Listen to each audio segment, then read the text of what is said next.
Hello, here's Michael. I would like to show you the changes I have done with my little project, the Pocket Pi, and will explain some stuff in this video. Still not finished. I have still something to do. I will make a short tour. The first obvious change is the speakers I have built in. It was possible because I use now other screen.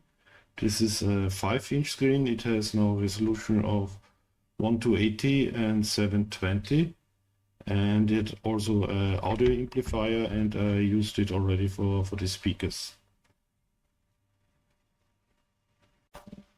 Second change that I have made is not that obvious. I have changed the previous, the Raspberry Pi Zero 3W to a more powerful SPC from Ratzka. This is the Ratzka Zero 3W. It has higher performance. It has 4 gigs of RAM, so it's much more useful. The third thing I changed, I have done some improvement to the keyboard. Wait a moment, I need to focus it a little bit more. I have now included a second layer to help to align the keys better. This is simply around the keys, so they help to keep the keys more in line and they are not that wobbly as they were before. The fourth thing I have done, I have now included a USB hub, so that now I've been able to add a standard USB port on this side. And the USB hub is also used to enable the touchscreen. So you have here a touchscreen you can use. I still try to figure out how to configure it for this SPC, that it's not flipped, but that will come in the next iteration. And the next thing I have done is I added a new battery. This is a 10,000 milliampere battery, so that should give plenty of juice for longer sessions. What I'm still working on is to prove, first of all, the cooling of the SPC. I have tried now heatsink. I will try to maybe use a fan that is pulse width modulation controlled, or add a thicker copper heatsink.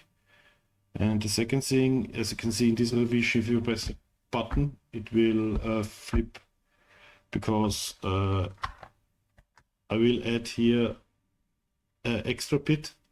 So there you have an additional compartment, maybe to add some other boards like a LoRa interface or GSM implementation or something else. So you will have here an extra compartment, and it will help to keep the thing stable.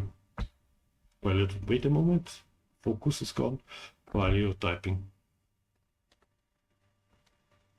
Okay, I will show you a short startup, how this looks like currently.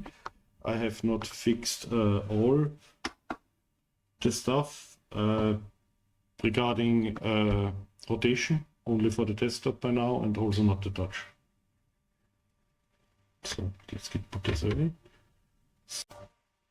The last thing before we start, I have removed the power meter because it takes too much room, and I have this opening, and I have another booster charger currently in there, but there's a booster charger where you can see a power meter than here, and therefore it's redundant to have here another power meter, so I have removed it.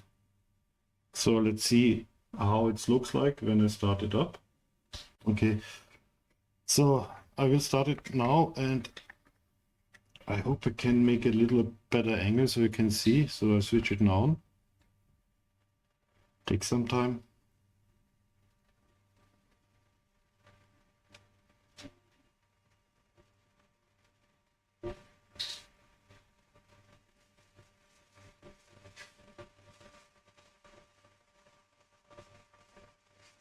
As you can see, the screen is still not flipped.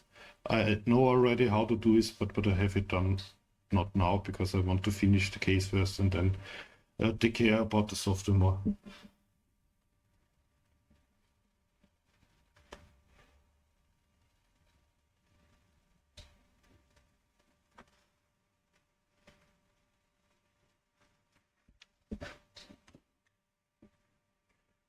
So it takes some time. Don't worry, it will be there soon. So here we are. As you can see, this is ambient. I have another issue. The keyboard doesn't seem to work at first. I have to try to figure out what's happening here. Maybe I find a solution.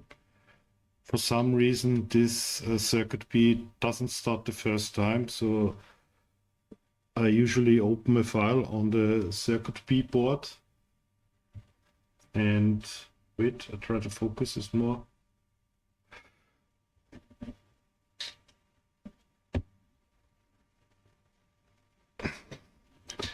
And then simply save it. And then usually he restarts automatically and then it works. I think this is some conflict on boot time between the Pico board and the Ratzka.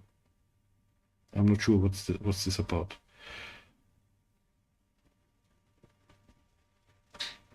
So as you can see, the keyboard is now working. Let's start PTOP. Yeah, let's zoom a little in for you.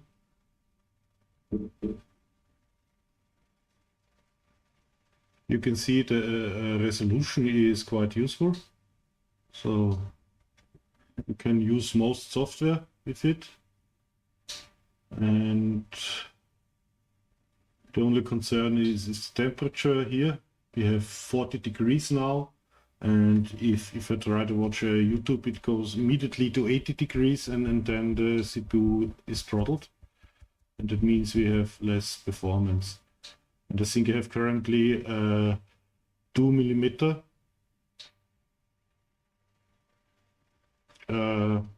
copper heatsink, and I think this is too low. And if it's not working with 3 or 4mm, I have to try to build in fan. There. Okay, that's all I can show you. He can also play YouTube videos. This is nice, and it has quite a lot power. The only problem I currently have is with the cooling, with this SBC. Okay. So that's all. Thank you for watching, and yeah, we will hear you. I will hear you. Bye bye.